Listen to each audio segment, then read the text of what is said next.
You ask Tiger to solve. This deals with linear equations with one unknown.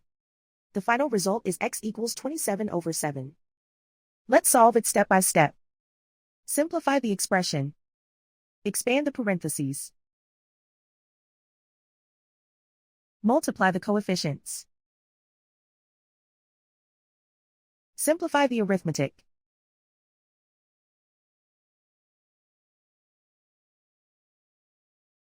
Group all constants on the right side of the equation.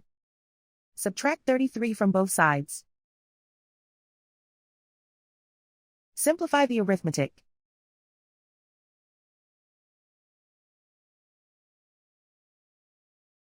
Isolate the x. Divide both sides by -14. Cancel out the negatives.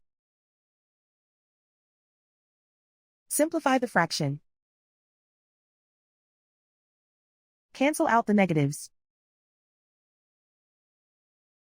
Find the greatest common factor of the numerator and denominator.